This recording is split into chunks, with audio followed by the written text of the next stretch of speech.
عزیز طلباء السلام علیکم۔ میں مصدق شیخ ضلع پرشد ہائی اسکول اچل پور سے پھر سے آپ کا استقبال کرتا ہوں اپنے اس چینل میتھس ورلڈ اردو پر۔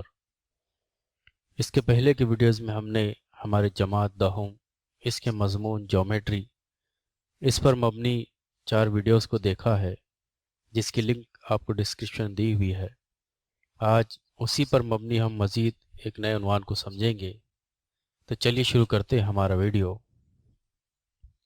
ہمارا سبق متشابہت، اس میں ہم نے اس کے پہلے 3 اصولوں کو سمجھا تھا، جس میں پہلا اصول ہے کہ 2 مثلثوں کے رقبوں کی نسبت ان کے قاعدے اور نظری ارتفاعوں کے حاصل ضرب کی نسبت کے مساوی ہوتی ہے۔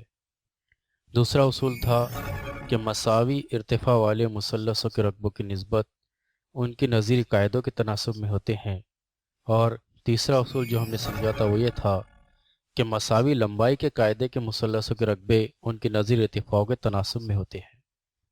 آج اس ویڈیو میں ہم ان 3 اصولوں کا استعمال کر کے اس پر مبنی مشقی سوالات کو حل کریں گے۔ تو آئیے ہم شروع کرتے ہیں ہماری مشق 1.1۔ اس کا پہلا سوال، فرض کیجئے کہ ہمیں اس طرح سے دیا گیا کہ ایک مثلث کا قاعدہ 9 اور ارتفاع 5 ہے، دوسرے مثلث کا قاعدہ 10 اور ارتفاع 6 ہے، تو ان مثلثوں کے رقبوں کی نسبت معلوم کیجیے۔ اس طرح کے سوال کو حل کرنے کے لیے ہم ہماری آسانی کے لیے علامت تیار کر لیتے ہیں۔ جیسے کہ ہم نے دیکھا کہ اس کے پہلے ہم نے سمجھا تھا کہ مثلثوں کے رقبوں کو ہم A سے ظاہر کرتے ہیں، قاعدوں کو ہم B سے اور ارتفاع کو S سے ظاہر کرتے ہیں۔ کیونکہ یہاں ہمیں 2 مثلث دیے گئے ہیں اور ان کے رقبوں کی نسبت معلوم کرنی ہے، اس لیے ہم یہاں فرض کریں گے کہ پہلے مثلث کا رقبہ یہ A1 ہے، جس طرح سے ہم نے اس سے پہلے کے ویڈیوز میں سمجھا تھا۔ اسی طرح سے دوسرے مثلث کے رقبے کے لیے ہم فرض کریں گے A2 ہے۔ اسی طرح پہلے مثلث کا قاعدہ، اسے ہم ظاہر کریں گے B1 سے، اور کیونکہ ہمیں دیا گیا ہے کہ ایک مثلث کا قاعدہ 9 ہے، اس لیے ہم یہاں لکھیں گے 9، اور دوسرے مثلث کا قاعدہ جو ہے اسے ہم لکھیں گے B2، جو کہ ہمیں دیا گیا ہے 10۔ پھر پہلے مثلث کا ارتفاع، جسے ہم فرض کریں گے H1 سے، اور وہ ہمیں دیا گیا ہے 5، اور دوسرے مثلث کا ارتفاع جو ہے جسے ہم H2 سے ظاہر کریں گے وہ ہمیں دیا گیا ہے 6۔ اس طرح سے ہم نے مختلف علامتوں کو لکھ لیا ہے۔ اب کیونکہ یہاں پر ہمیں 2 مثلثوں کے رقبوں کی نسبت معلوم کرنی ہے، اور ہم جانتے ہیں کہ 2 مثلثوں کے رقبوں کی نسبت ان کے قاعدے اور نظری ارتفاعوں کے حاصل ضرب کی نسبت کے مساوی ہوتی ہیں، اس لیے ہم یہاں ہمارا اصول لکھیں گے A1 بٹے A2 مساوی ہوگا B1 ضرب H1 بٹے B2 ضرب H2۔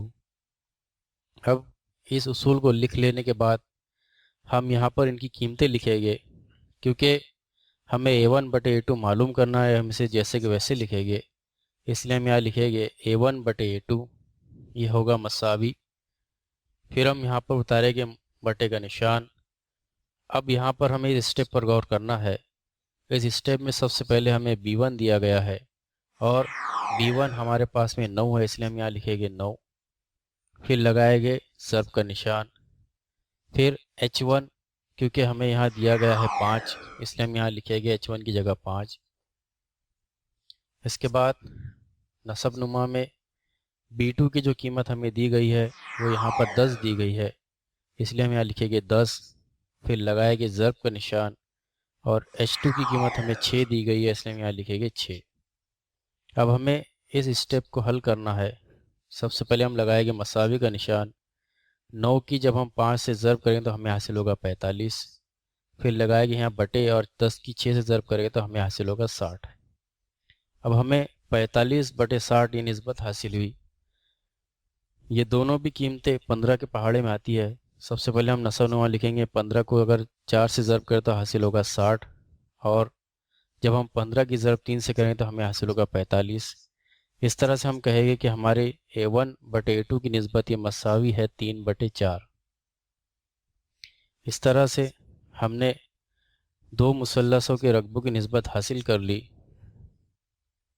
اس اصول کی مدد سے کہ دو مثلثوں کے رقبوں کی نسبت ان کے قاعدے اور نظیر ارتفاع کے حاصل ضرب کی نسبت کے مساوی ہوتی ہے، اس لیے ہم یہاں کہیں گے کہ ان مثلثوں کے رقبوں کی نسبت 3:4 ہے۔